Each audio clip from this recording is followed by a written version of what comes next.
see that we are live. I see that we have currently 13 people viewing. Since it's 8:02, I will get started. Good morning, everyone, and welcome to our first ever multi-specialty career virtual summit. We're so glad you could join us today for this inaugural event.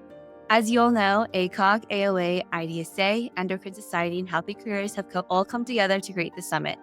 We have assembled a standing lineup of industry experts and thought leaders who will share their knowledge and insights to help you set yourself up for success in your medical career. Before we get started, I want to say a special note from our top sponsor. RWJ Barnabas Health is a proud sponsor of today's multi-specialty career virtual summit. RWJ is dedicated to shaping the future of healthcare and providing the best-in-class patient care at all of their hospitals. Come discover exciting career opportunities with New Jersey's leading healthcare system. They are here today, so make sure to stop by their booth to learn more about their organization and opportunity. To kick off the day, we'll start with a Q&A session about thriving beyond the white coat, navigating career transitions, guided by certified physician coach Miguel Vijara. Get inspired, informed, and invigorated by the knowledge shared today. Thank you all for being part of the summit.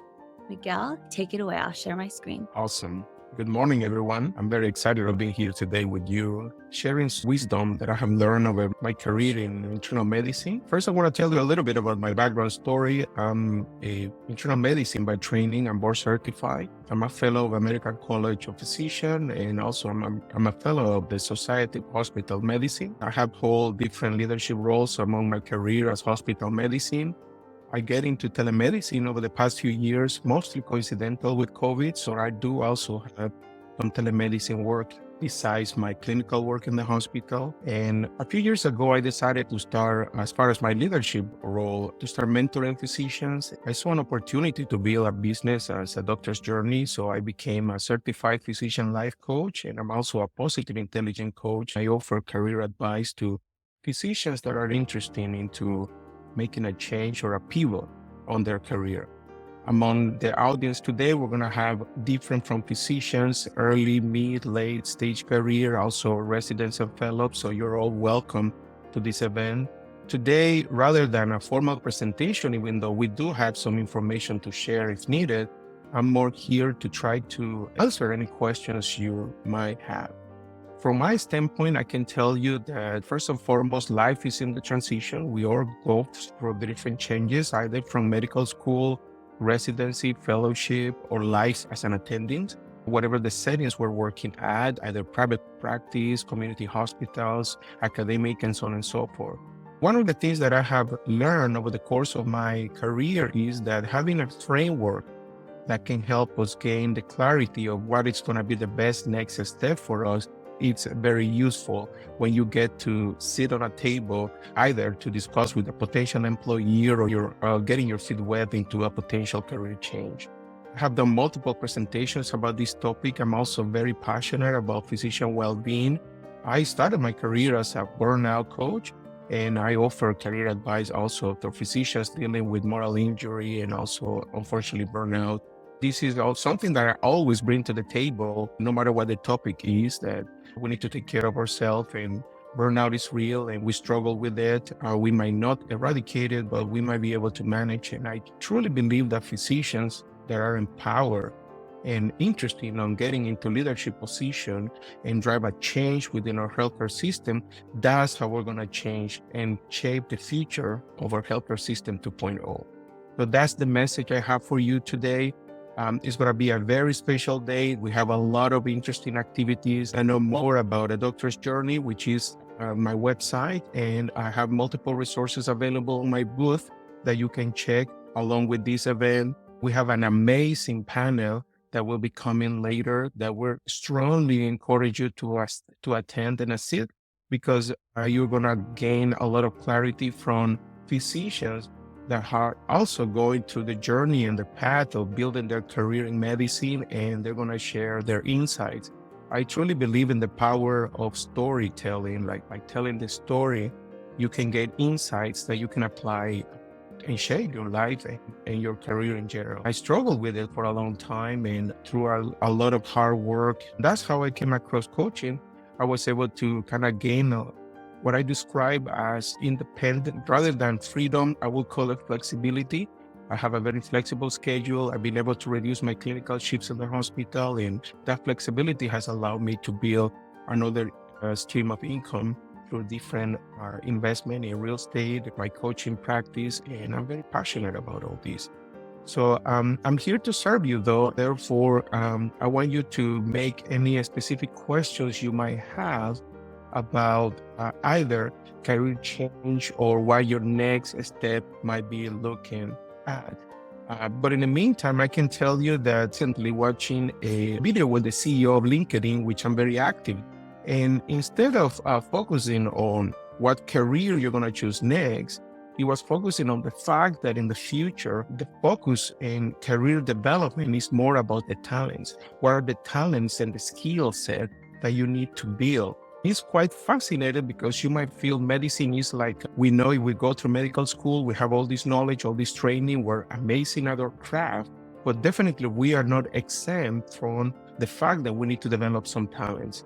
I was mentioning the telemedicine part. I'm getting into telemedicine more, and there is skill sets that you need to develop, be more confident in the way you communicate in a virtual environment, remotely, and so on and so forth. So there are a few skills that I would strongly suggest anyone to develop, no matter what your career you're choosing to go through. One of them is adaptability.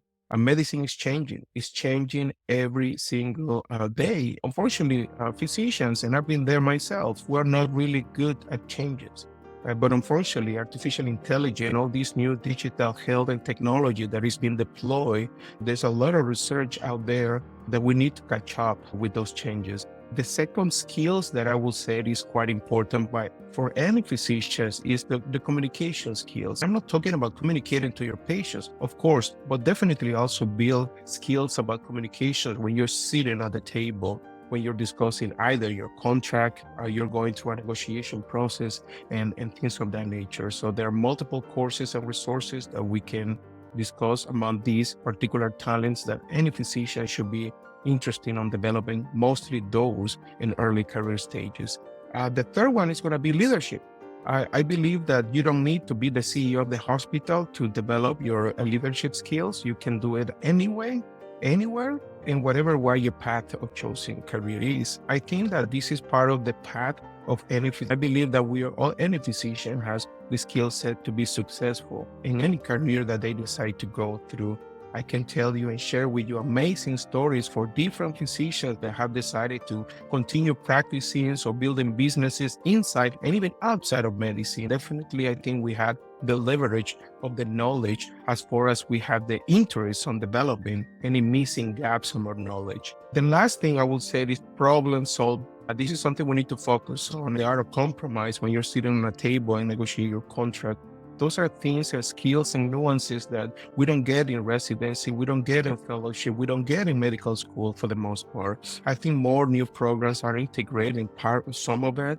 I was just mentioning technology. There are some new school of medicine that are implementing a lot of technology into their training, but I think there's still a gap that we'll need to close for any physicians that want to be successful in the future healthcare system that is being shaped by technology and all these new changes. So if there is any questions that you might have, please just, you should be open to put it in the comment box.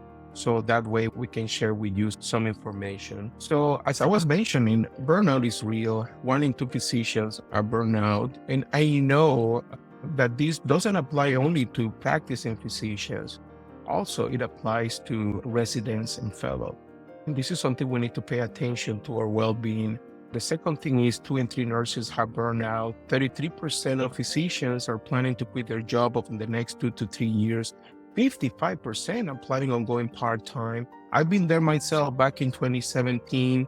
I was a medical director for a large hospitalist group. I got burnout in the process. I was very passionate. I had the best intention, but one of the things that I learned was that I didn't have the time when we go through residency and fellowship to even gain the clarity about what is the path that align with the values we have. One of the things I was ignoring at the time was my family. I know that when I reflect back into the path I chose at the time was that by ignoring that part of my life, it was the driver of a lot of dissatisfaction, even though I was so successful by my standards professionally. That's what tipped me to the sideway of going back to just clinical medicine at first, and decided to, instead of going to a corporate path, instead of that, start to empowering physicians through coaching, which is what I do now, and I'm so excited and passionate about. One of the things that we cannot ignore is the fact that among healthcare workers, suicide rate is so high. 400 physicians we're losing every year and 700 nurses. So this is something that definitely we truly cannot ignore. So my message to anyone that feels the struggle with any issues is try to seek help. Help is available. It's just that sometimes we ignore or we see it as a sign of weakness. And I saw it as such for a long time. Therefore, I neglected all these issues I was having. And until I get to a boiling point or even a breaking point is when I finally decided to get some help. Again, that's point in my life where I pivot and decided to get into coaching. And that's one of the reasons why I'm so passionate about this topic. One of the things that is important when we're talking about aging and our careers is the clarity, but the only way to get clarity is through awareness, to be aware of what our blind spots are. Once again, we don't spend that much time to go over what that might be. I'm going to share with you, this is some of the most common cognitive distortions I see physicians, residents struggling with.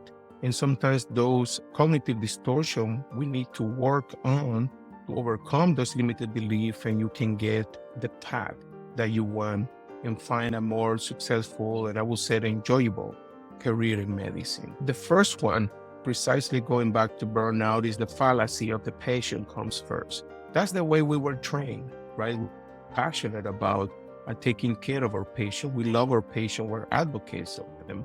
But unfortunately, we need to take care of ourselves. Otherwise, we won't be able to take care of others. We also have the perfectionism, that physician persona. Everything needs to check all the boxes before we make any decision on our life. That usually leads to analysis paralysis. Stop a lot of physicians that might be struggling with burnout and any other issues to even decide to make that first step toward a meaningful change. We need to battle our self-criticism. We have the imposter syndrome. Sometimes we don't feel we're enough for whatever we're deciding to do next. We have money scarcity. There is always a criticism of the W-2 employees that are rooted into their salary and they don't decide to make or take risks. We're so risk averse. That's something I see a lot among physicians. Finally, the arrival fallacy, which is the one I want to describe. In my career, as I was going through different changes from a physician, I was a hospitalist director for a small group of 7.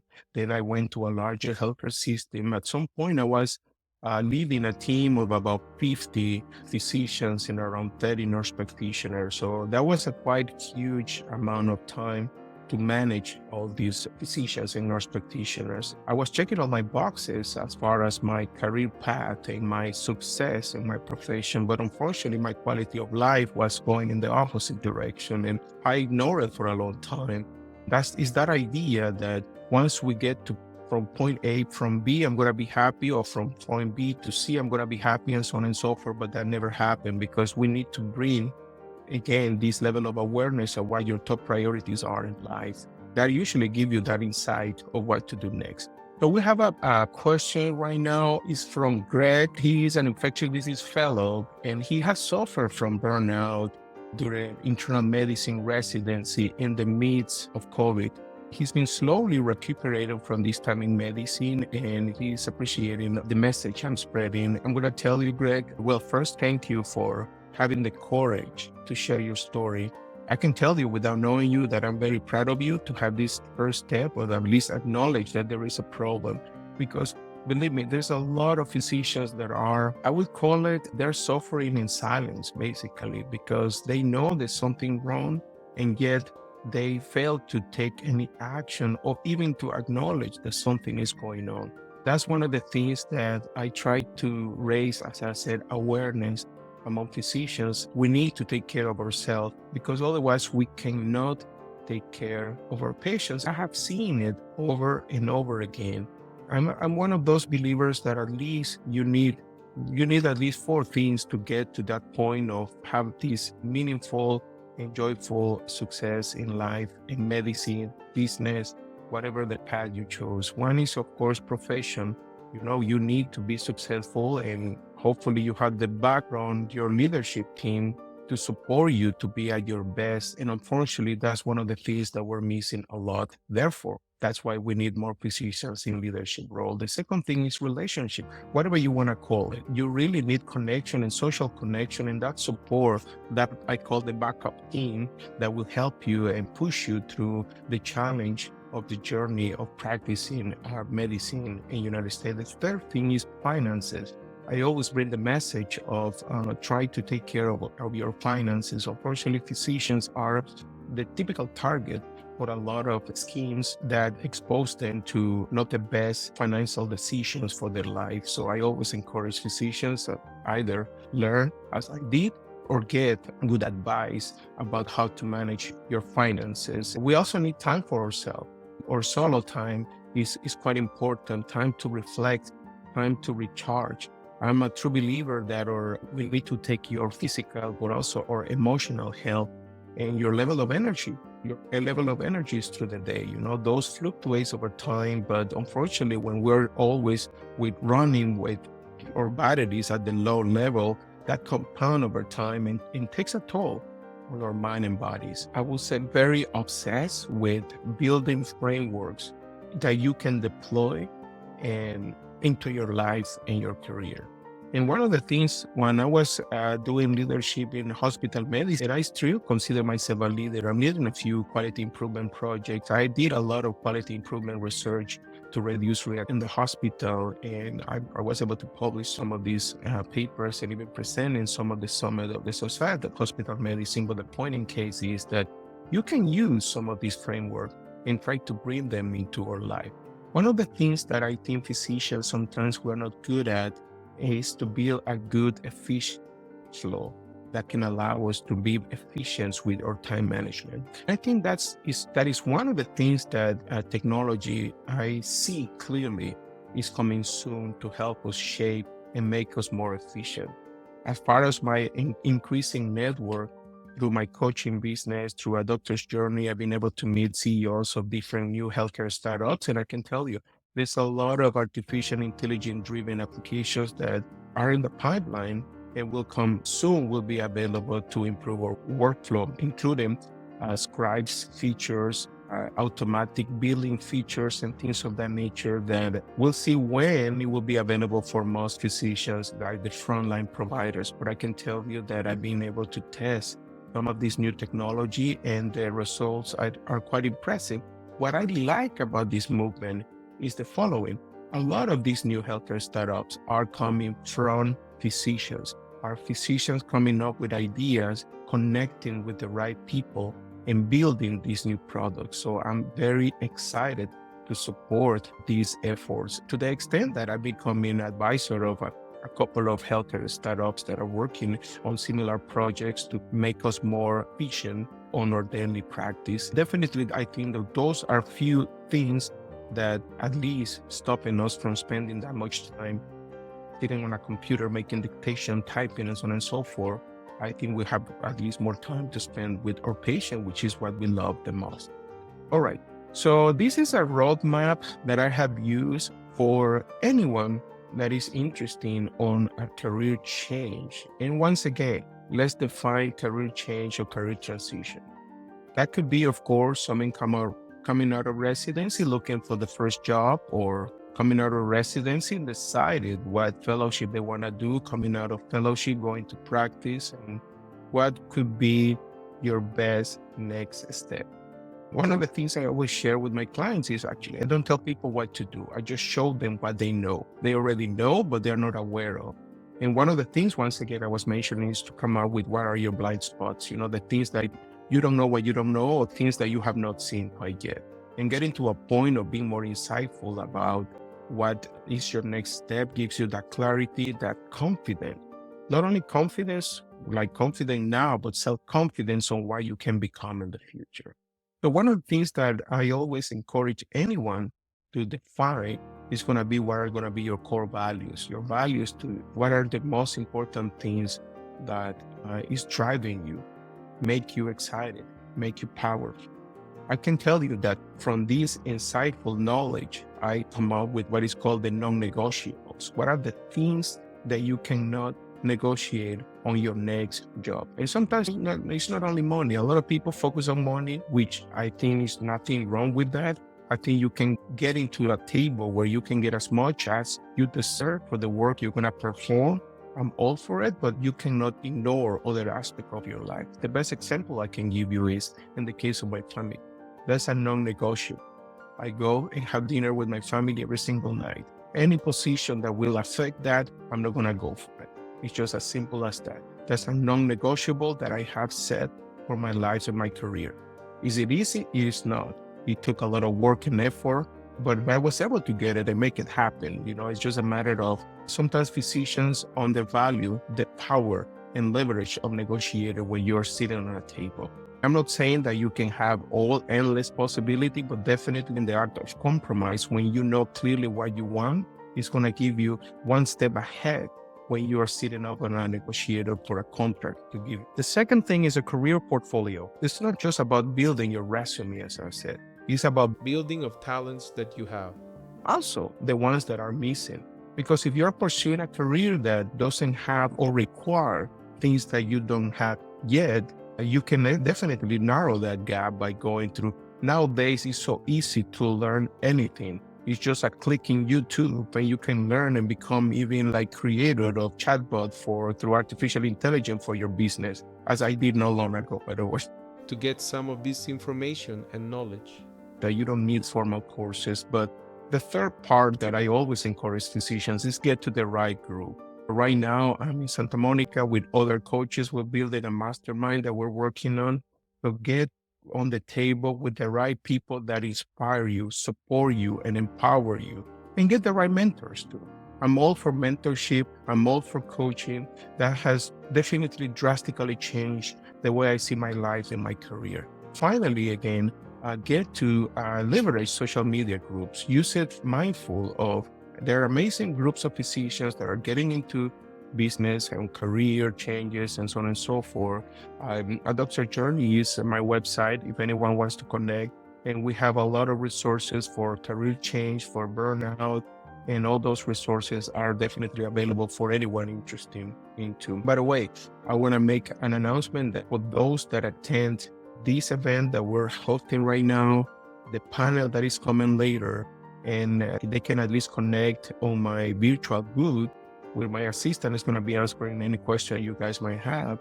We're going to do a giveaway of 2 tickets for, I'm currently enrolling on my coaching program. I have 2 offerings. One is the one-to-one, is my RevitalizeMD offering directly with me, and I have another one that is a small group coaching through Positive Intelligence. Those 2 offerings are separate and you can check it on my website, but we're giving away one of each for those that are attending this event just for being here. And the reason we're doing this is that, again, that's part of my value, my mission, to spread the word about physician well-being and be able to empower physicians, more those that are coming out of residency. You are at the perfect stop to shape a career that is going to be meaningful and create a huge impact in the world and medicine in general.